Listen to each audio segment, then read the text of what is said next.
भाई आगे मेरी बात सुन रहे हैं इंसान भाई।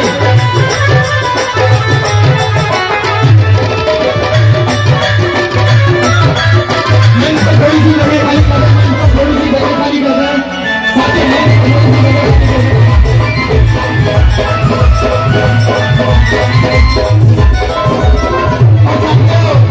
जितने भी यहाँ पर पुरस्कार भी लगे हुए हैं हमारे साथियों, हमारी बात हुई तो मैंने साथियों इमीडिएटली उनसे कहा कि आपको सिकंदराबाद आना है और साथियों आज वो आपके बीच में उपस्थित हैं, उनका तहे दिल से धन्यवाद है। और साथियों आज के मुख्य चीफ गेस्ट उनको और भी कार्यक्रमों में जाना है और साथियों इसीलिए यहाँ वक्ता तो बहुत है लेकिन कुछ खास आप हैं, यहाँ बैठे हुए हर दिल का एहसास आप हैं और मंचों से संविधान की बात तो सभी करते हैं लेकिन मेरी तरह संविधान को घर घर पहुंचाने वाले इंसान आप हैं, इंसान आप हैं। साथियों अभी से जनरल देव आपके बीच आएंगे और साथियों आप उन्हें ध्यान से सुने, सभी साथी इनकी बातों को ध्यान दें। सभी संतों गुरुओं महापुरुषों को नमन करते हुए तथागत बुद्ध, संत कबीर, गुरु नानक देव, बिरसा मुंडा पाखंडवाद के पूर्व विरोधी रहे पेरियार, ईवी, रामा स्वामी नायकर, इस देश में शिक्षा की अलग जगाने वाले राष्ट्रपिता ज्योतिबा फूले, मां सावित्रीबाई फूले, उनके इस संघर्ष में उनका साथ देने वाली मां फातिमा शेख, हमें इस देश में आरक्षण के जनक छत्रपति शाहू जी महाराज, हमें आपको मान सम्मान स्वाभिमान की जिंदगी देने वाले भारत के संविधान निर्माता, करोड़ों शोषित वंचित पीड़ितों के मुक्तिदाता हमारे रहबर डॉक्टर बाबा साहेब अम्बेडकर और इस देश में जातियों में बटे समाज को, टुकड़ों में बटे हुए समाज को एक माला में पिरोकर कश्मीर से लेकर कन्याकुमारी तक साइकिल यात्रा करने वाले 21वीं सदी के सबसे बड़े महानायक हमारे रहबर मान्यवर कांशीराम साहब के चरणों में नमन करते हुए अपनी बात को शुरू करूंगा। साथियों, सोचने से नहीं मिलते हैं तमन्नाओं के शहर।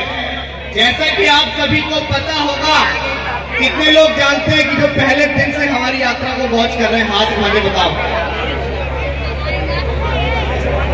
बीती 23 जुलाई से बाबा साहेब अम्बेडकर की जन्मस्थली मध्य प्रदेश के महू से हमने एक संकल्प की शुरुआत की जिसका नाम रखा बहुजन जागो मार्च और जिसका उद्देश्य रखा बहुजन नेताओं साथ में आओ, क्योंकि हम बहुत अच्छे से जानते हैं कि बिखरा हुआ समाज कभी शासक नहीं बन सकता। मैं एक नज्म गा के अपनी बात शुरू करूंगा। लुटाते तेरे खातिर जान तो भी गम नहीं होगा, लुटा दे तेरे खातिर जान तो भी गम नहीं होगा, तेरे जैसा कोई अब जख्म का मरहम नहीं होगा। पढ़ा तुझको तो एक शायर ये दिल की धड़कने बोली,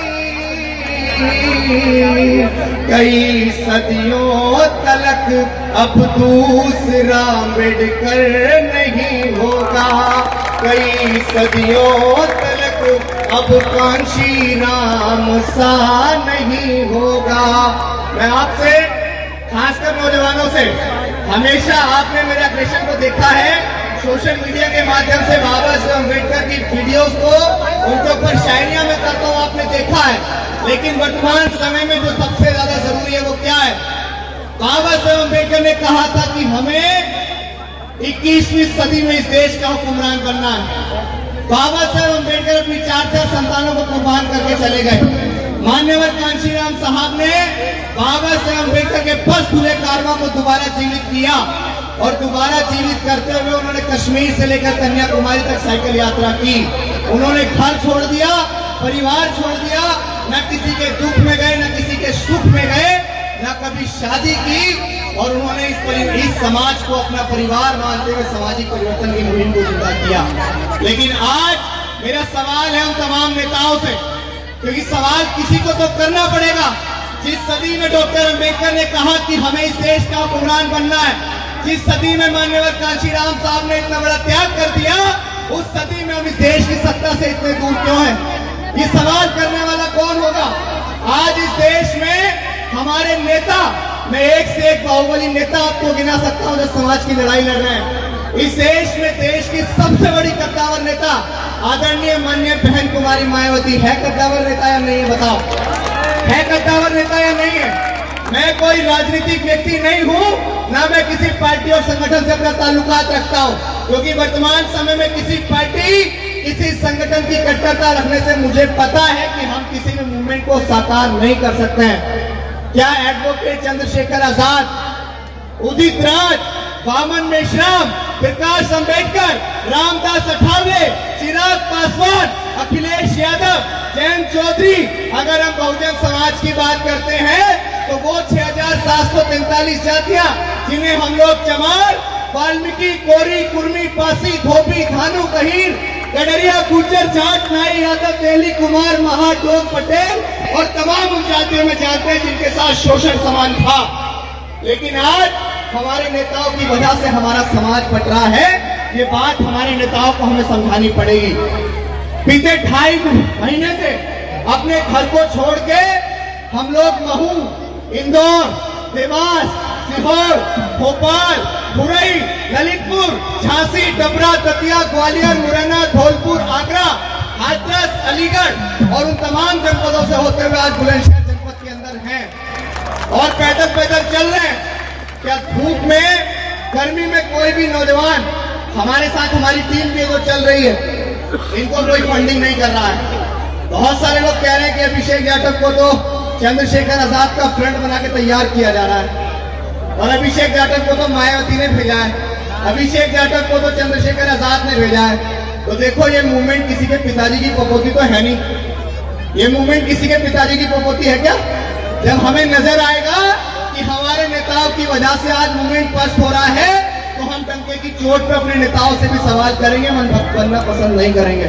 और मैं समाज के अंदर वर्तमान समय के अंदर एक ऐसी क्रांति पैदा करने जा रहा हूं। ये समाज से मिलकर बनेगा। मैं कोई संगठन बनाने नहीं जा रहा हूं, मैं कोई पार्टी बनाने नहीं जा रहा हूं, लेकिन वर्तमान समय में अपने नेताओं की गले की ऐसी हड्डी बनना चाहता हूं कि ना उन पे निगला जाए, ना उन पे निगला जाए। और मैं उनसे सवाल करना चाहता हूं कि हमें इस देश का हुक्मरान बनना है। आप समाज के बीच आके कहते हो कि समाज एकजुट नहीं है, समाज एकजुट नहीं है, समाज एकजुट नहीं है।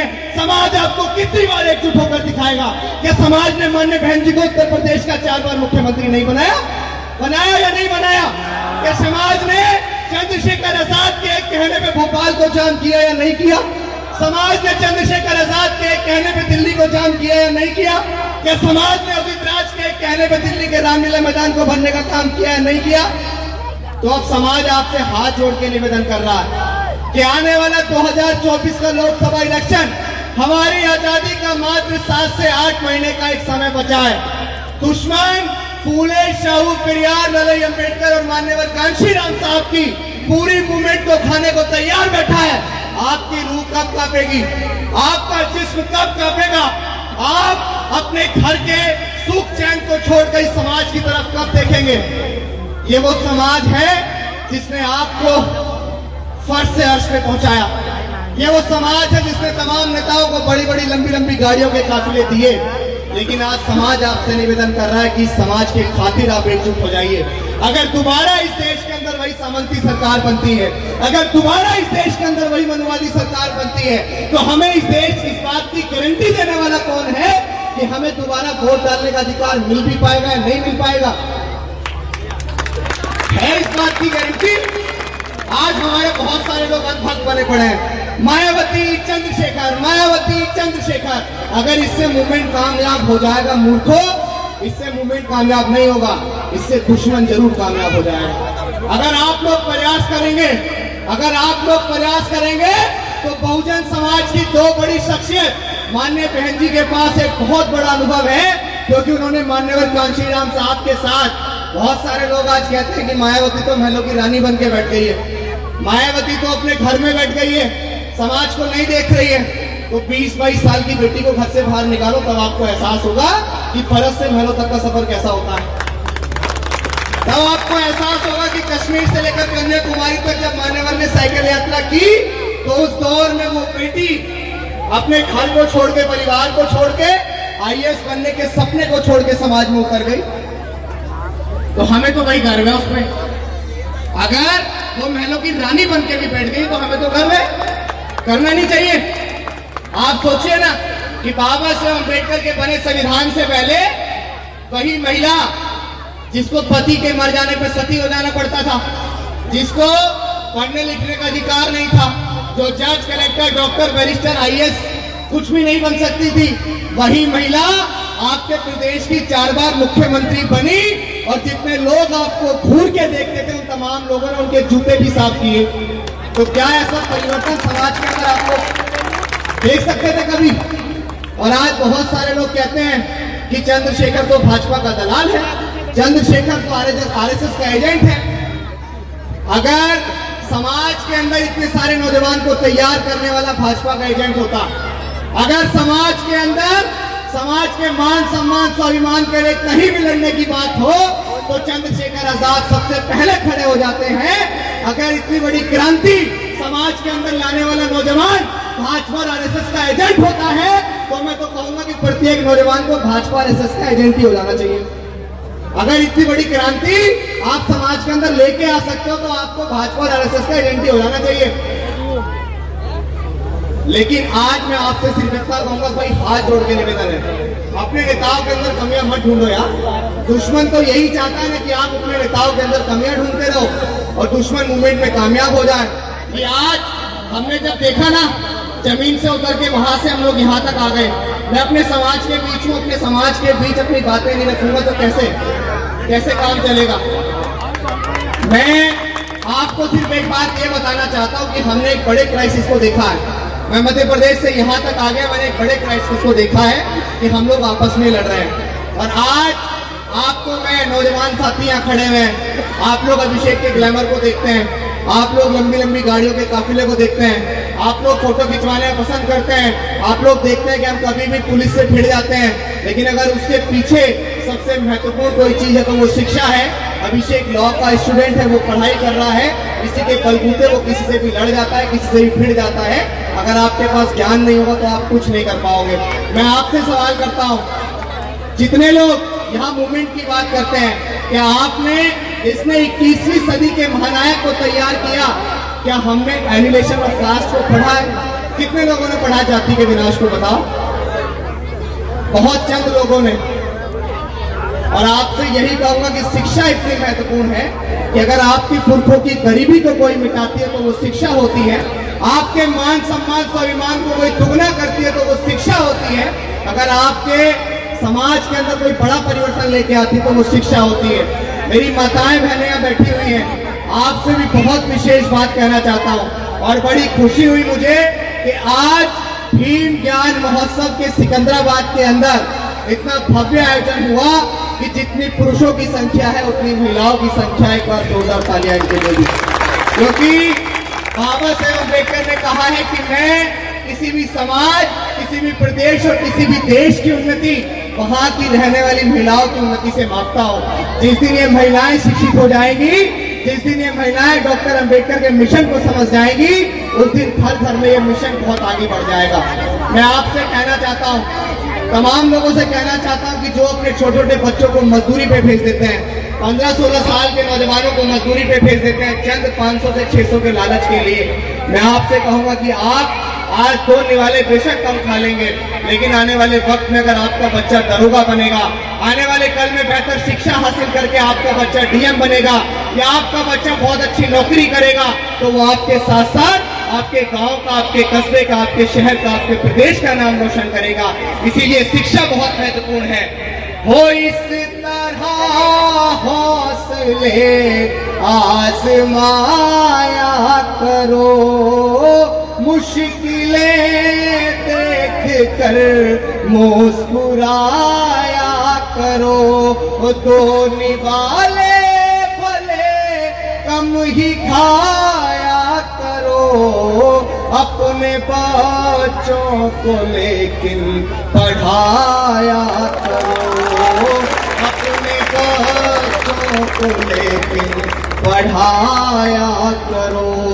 बातें बहुत सारी हो गई और बातें कहनी भी बहुत सारी थी, लेकिन माहौल कुछ अलग नजर आ रहा है, इसीलिए आपसे ज्यादा नहीं कह पाऊंगा। लेकिन इतना जरूर कहूंगा कि नौजवानों ने बहुत साथ दिया है, नौजवानों ने बहुत विश्वास किया है। हमारा मार्च बहुत जल्द दिल्ली के जंतर मंतर पहुंचेगा। हमने कभी भी अपनों का विरोध करना नहीं सीखा है, हमने कभी भी अपनों की टांग खींचनी नहीं सीखी है। हमने हमेशा से प्रयास किया है कि हमारे नेता एकजुट हो जाएं। सोशल मीडिया के माध्यम से आप तमाम लोगों ने हमारी शायरियों को सुना, आप तमाम लोगों ने हमारा साथ दिया, लेकिन वर्तमान समय में जब नजर आया कि हमारे समाज के अंदर सबसे बड़ी मांग यही है कि हमारे नेताओं को एकजुट हो जाना चाहिए। डॉक्टर अंबेडकर और मान्यवर कांशीराम साहब की विचारधारा की बात करने वाले लोगों को एकजुट हो जाना चाहिए, इसीलिए इस आंदोलन के साथ बाहर निकल गए हैं। आखिरी में वो शायरी, आज बहुत सारे लोग भारत के संविधान को बदलने की बात कर रहे हैं। मैं नाम लूंगा तो आप पहचान जाएंगे कि मैं प्रधानमंत्री के आर्थिक सलाहकार विवेक देबरॉय की बात कर रहा हूँ। वो कह रहा है कि भारत के संविधान को बदलना चाहिए, तो मेरा उनसे कहना है कि इस देश में गृह युद्ध जैसी स्थिति पैदा मत करो, क्योंकि अगर भारत का संविधान खत्म होगा तो या तो मार देंगे या मर जाएंगे। इस बात का मुगालता अपने दिमाग से निकाल देना, क्योंकि अगर भारत का संविधान सुरक्षित है तो हम सुरक्षित हैं। इसके लिए एक शायरी आपको सुना देता हूं, इसके बाद अपनी बात को खत्म करूंगा। जय भीम। कि हम अम्बेडकरवादी हैं बेटा, कि हम अम्बेडकरवादी हैं बेटा, जिस दिन औकात पे आ गए ना तो तुम्हारी सारी गर्मी झाड़ देंगे। और बाबा साहेब को गाली मत देना दोबारा, कि संविधान को बदलने की बात मत करना दोबारा, वरना हम भी कानून भूल गए ना तो जितनी तुम्हारी लंबाई है उससे दुगना जमीन में गाड़ देंगे। अगर खुद को मानते हैं तो हम लोग भगत सिंह को भी मानते हैं, हम लोग उधम सिंह को भी मानते हैं, इस बात को याद रखना। हो आपके सारी हदों से गुजर जाएंगे, हो मत समझना डराने से डर जाएंगे, हो मौत के नाम का खौफ देता है क्यों, मौत जिस रोज आएगी मर जाएंगे, वो मौत जिस रोज आएगी मर जाएंगे। कि मुझको सालिम का तरफदार नहीं लिख सकते, कम से कम वो मुझे लाचार नहीं लिख सकते, और जान हथेली पर लिए जो बोल रहा हूँ सच, उसे इस देश के बिकाऊ अखबार नहीं लिख सकते। बहुत बहुत धन्यवाद। जय भीम, जय भारत, जय संविधान। मेरे मुखार बिंदु से अगर किसी को कोई बात गलत लग गई हो तो मैं माफी नहीं मांगता, क्योंकि मैं सच्चा हूँ और सच्चा आदमी हमेशा कड़वा होता है। बहुत बहुत धन्यवाद। जय भीम, जय भारत, जय संविधान।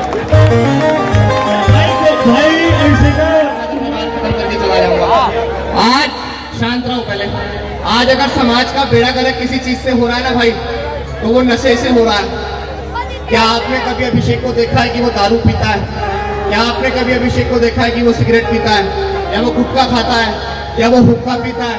ये चंद दिन के शौक आपकी आने वाली पीढ़ियों को बहुत पीछे लेके जा रहे हैं यार। ये चंद दिन के शौक आपको गर्त में ले जा रहे हैं, आपके भविष्य को गर्त में ले जा रहे हैं। अगर आप भाई इसको साउंड को बंद कर लो ना एक मिनट भाई, अगर आप डॉक्टर अंबेडकर की मूवमेंट को साकार करना चाहते हैं, आपकी वजह से तो घर से बाहर निकल गया होना यार, आपकी वजह से ही तो समाज के बीच पहुंच गया होना। अगर आप नौजवान भी कुछ नहीं करेंगे, ये जमाना तो वैसे ही आपको अनपढ़, जाहिल और गवार और गुलाम देखना चाहता है। अगर आप भी अपने बारे में नहीं सोचेंगे तो 7 समुंदर पार से आपकी लड़ाई को लड़ने कोई नहीं आएगा। आज के दिन 14 अक्टूबर 1956 को बाबा साहेब अम्बेडकर ने कैसे धर्म को अपनाया था, जिस धर्म को अपनाने के बाद सम्राट अशोक ने कलिंग युद्ध के बाद तलवार छोड़ दी थी। तो मेरा आपसे भी निवेदन है कि जब तक जितने लोग यहाँ हाथ में तलवारें बांध के बैठे हुए हैं और जय भीम का नारा लगाते हैं, तो आप झूठे अम्बेडकरवादी हैं, क्योंकि कभी भी मनुवादी व्यवस्था के साथ अम्बेडकरवाद नहीं चल सकता है। इसीलिए आपसे कहूंगा कि आप पाखंडवाद को छोड़िए, मनुवाद को छोड़िए। डॉक्टर अंबेडकर और तथागत बुद्ध का धम्म बहुत अच्छा है, ये मिशन बहुत अच्छा है, इसको आगे बढ़ाइए। नशे से दूर रहिए, शिक्षा की ओर बढ़िए, हम मिलकर बहुत बेहतर मूवमेंट चलाएंगे। सफेद बाल वालों ने काले बाल वालों पे विश्वास नहीं किया, इसीलिए मूवमेंट इतना पीछे है। लेकिन आज काले बाल वाले विश्वास दिलाते हैं कि हम इस मूवमेंट को बहुत आगे लेके जाएंगे। धन्यवाद।